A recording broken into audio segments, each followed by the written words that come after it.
Evolve Beyond Borders is proud to introduce Guhan Ramanan, President and Head, Customer Success, Solution Engineering at Neeyamo.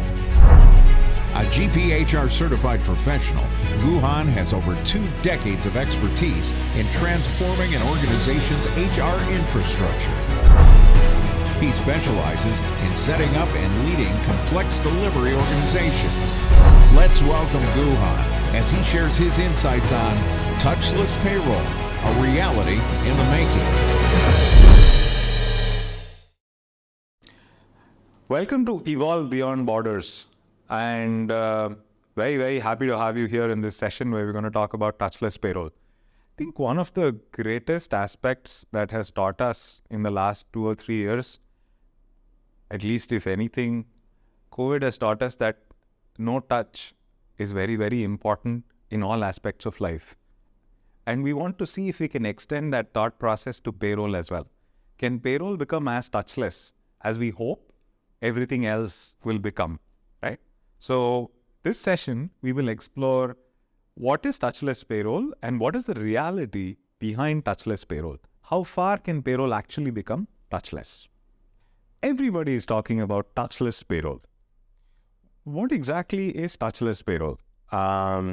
If you step back and sort of think about what it means to be touchless, right?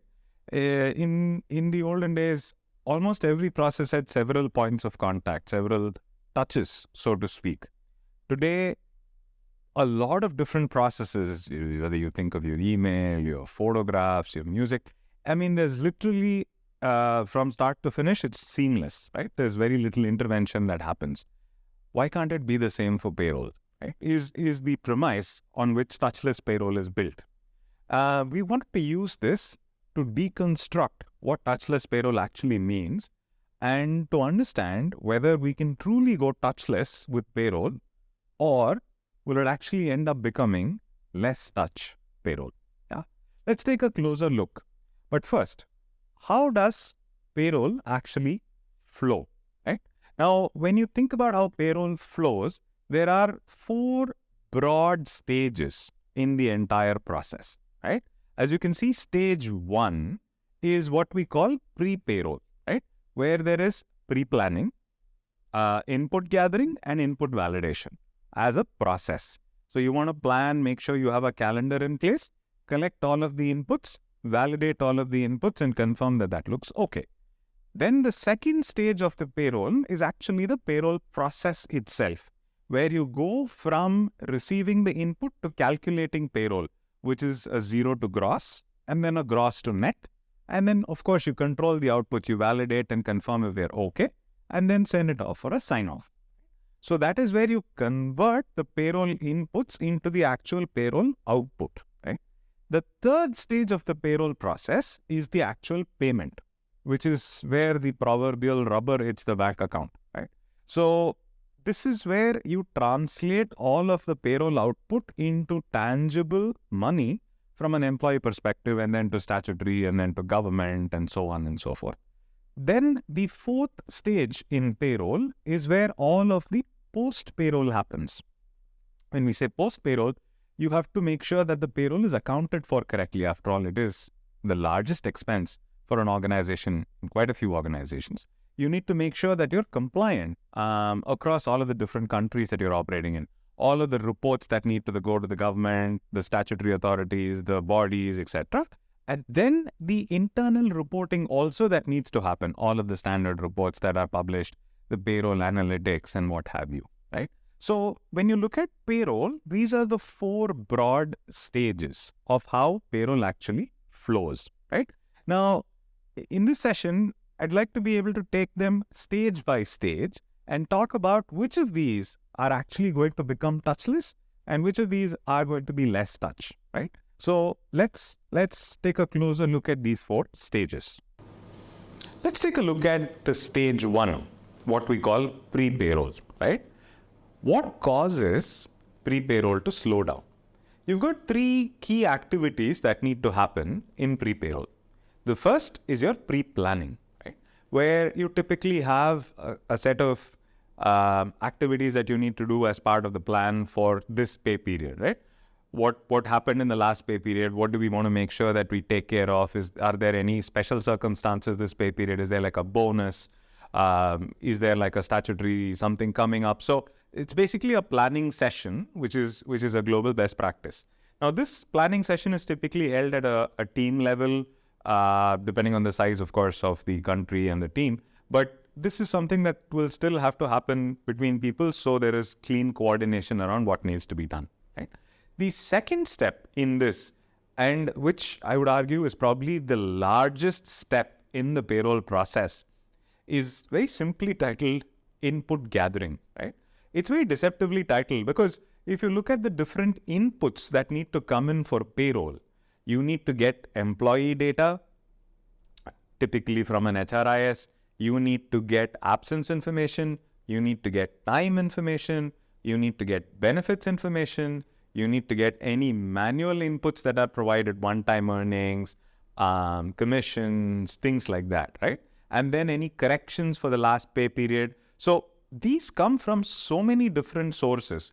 Your business provides you one segment for these. Perhaps there is a separate team that does calculations on certain things. They send you the information. So there are so many different people that need to be brought in for all the inputs to come into a single place, right? So what's ostensibly called input gathering is probably the heaviest part of the entire payroll process from a client perspective. That is really where they need to bring all of this together, right? Then the third step is the validation. How do you really know that this is correct? Right? Have you got all the levers in? Have you got all the joiners in? Are the commissions calculated correctly? Etc. etc. So there are several questions around whether this input is correct or not. Right? So this is where there is a maximum amount of friction in the cycle, which causes it to slow down. Right? Now, when we're talking about touchless payroll, how do we truly make this touchless, or what can we do to make this touchless, right?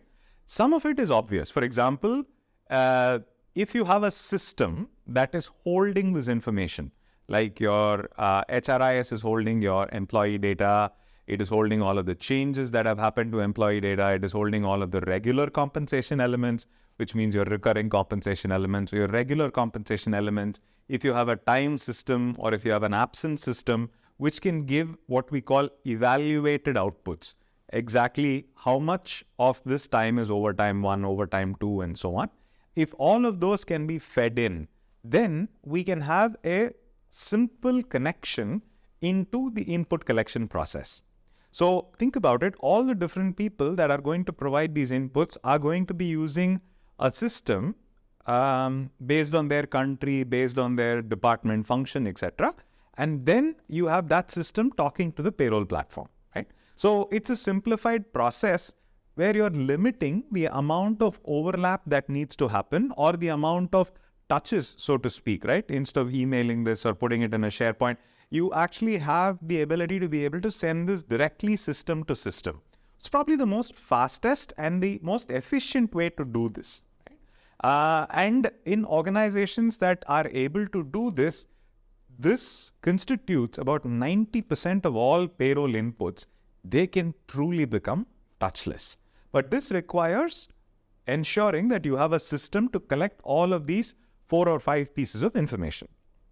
Now, the best laid plans of men and payroll people, right? You still will have inputs that are not coming from a system, that are calculated outside of a system.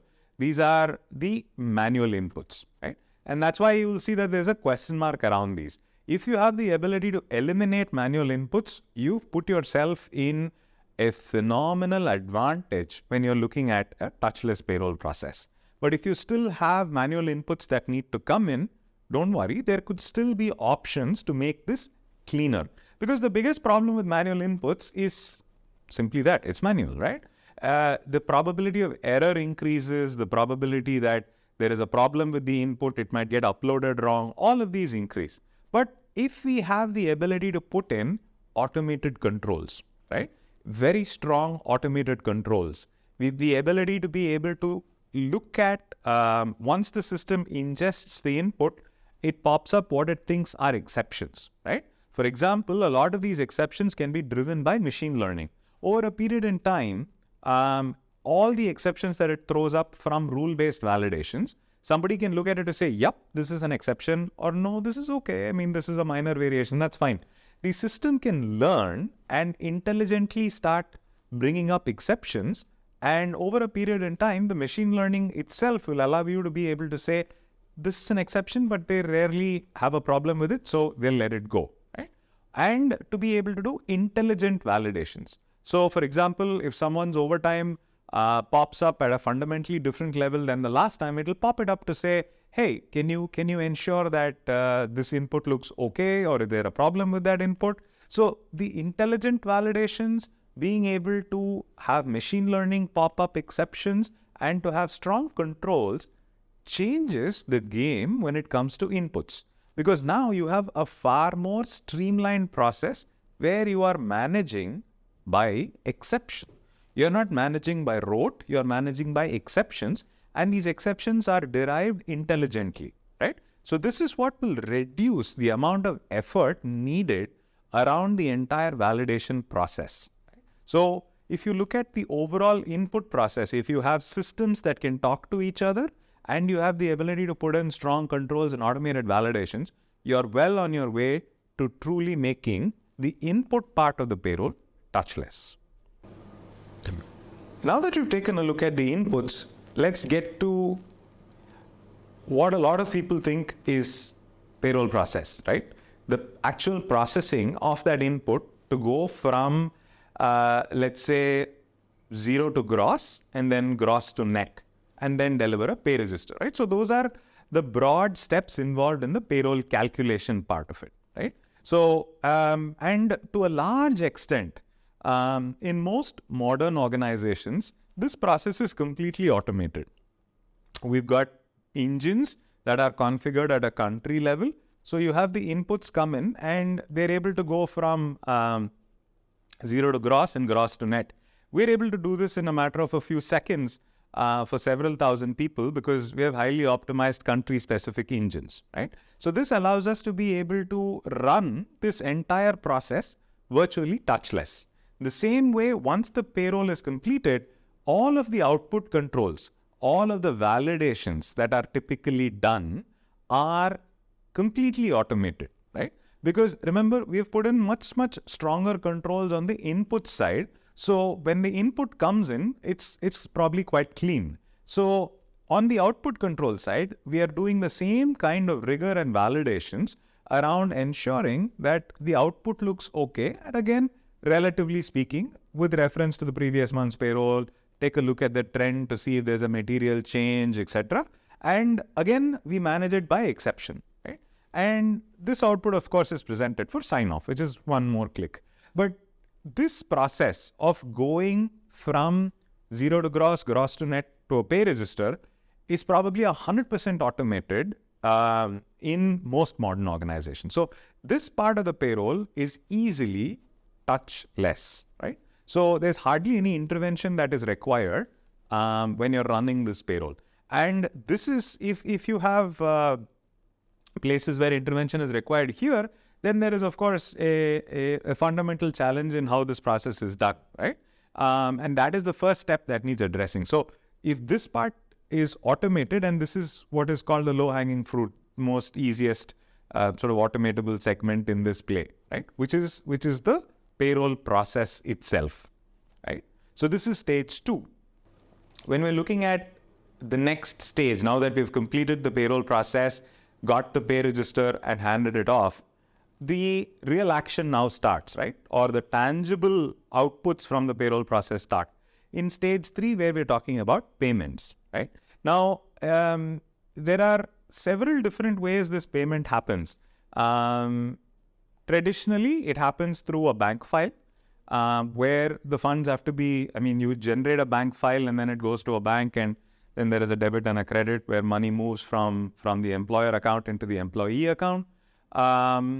Or we have organizations that say that take care of the entire fund transfer. You've calculated the payroll, so they fund one account and then the provider takes care of transferring it into different employee accounts. But from an employee perspective, the net effect is the same. They receive the money in their account.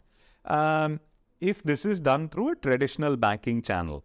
Now, there are several different countries, several different markets which are looking at many different ways of doing this. Instead of just doing a bank transfer, they're looking at a card payment, they're looking at payments which are happening completely electronically into, let's say, like an e-wallet and things like that, right? So this is where there is significant scope for automation in terms of making this process touchless. So if you work with a traditional bank, which still requires a physical file validation, 3-level checks, etc., then this process will still have to follow the same way. But if there is a more modern way that is acceptable to the organization and to the employees, you have a lot more opportunity around using a fintech product to actually enable the fund transfer in a far more efficient manner, right? So this opportunity around payment is really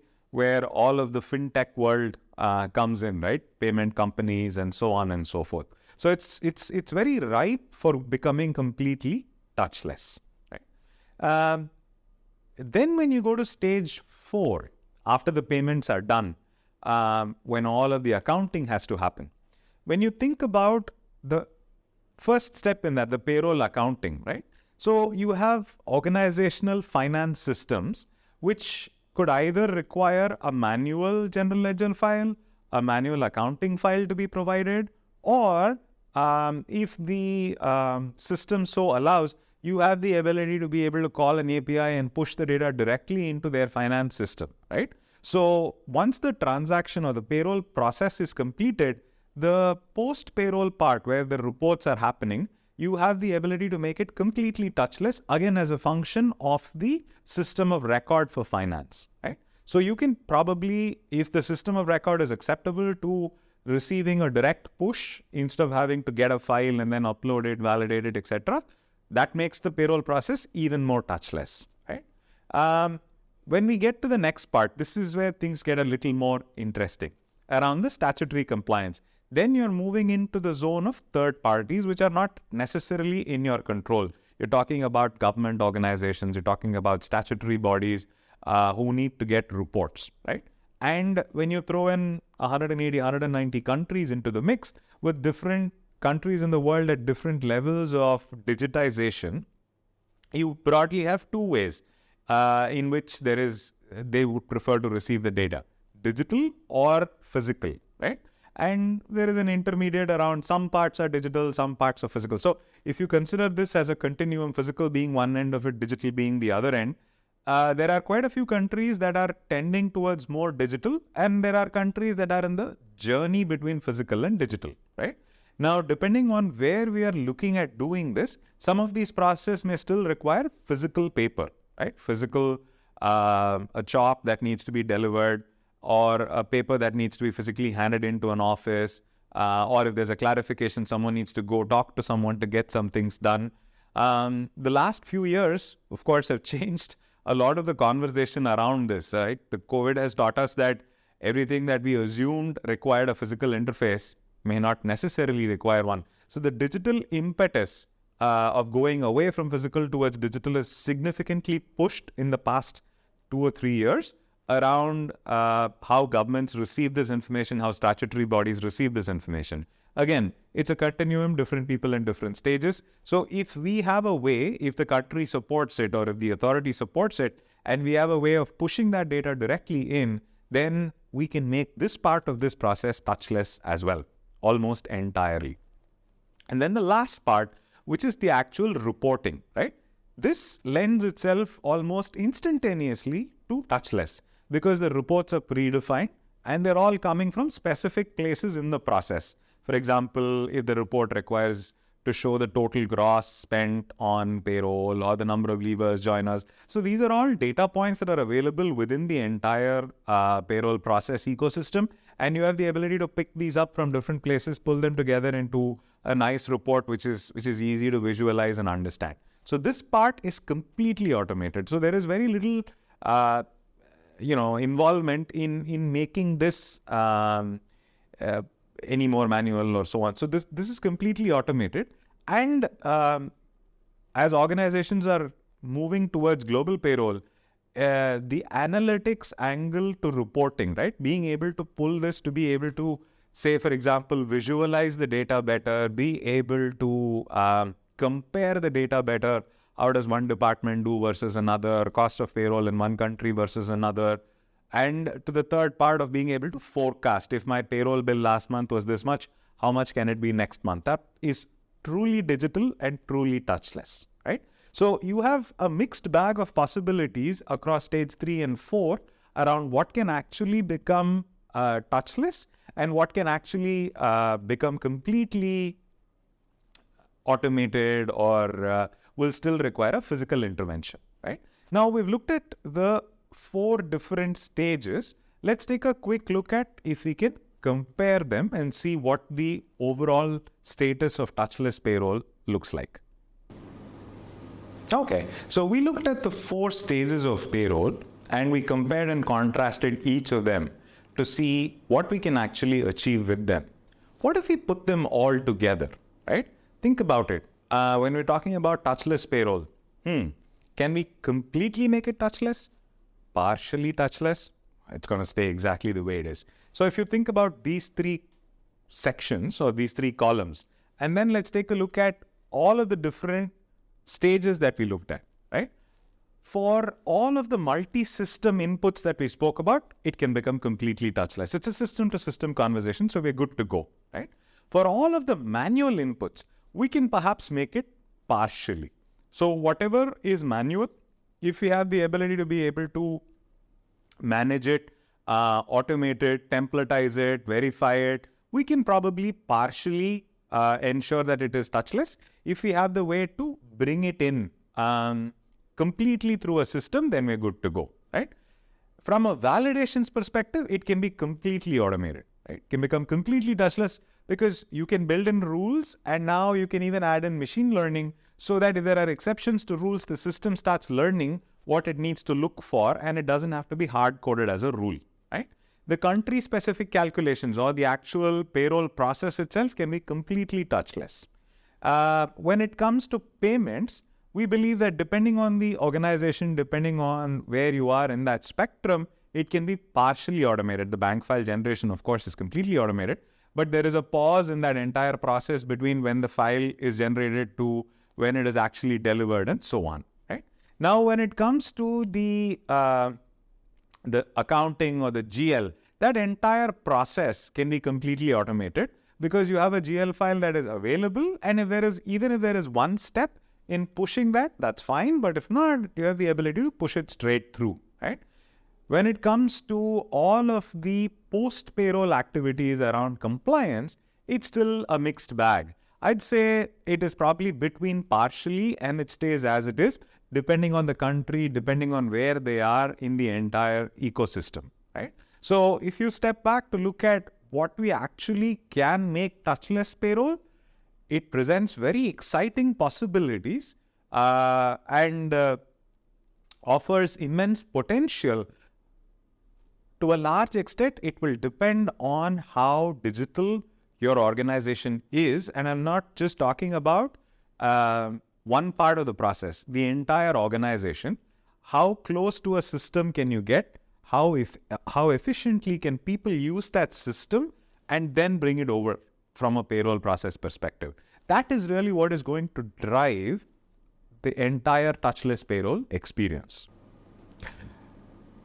We saw the 4 stages of the payroll process, and we've taken a look at which of these can actually become truly touchless, which of these have still some way to go, right?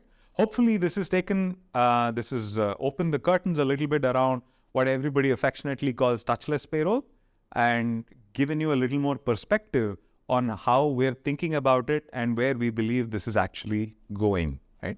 Thank you very much for participating in this session, and really look forward to you enjoying the rest of Evolve Beyond Borders.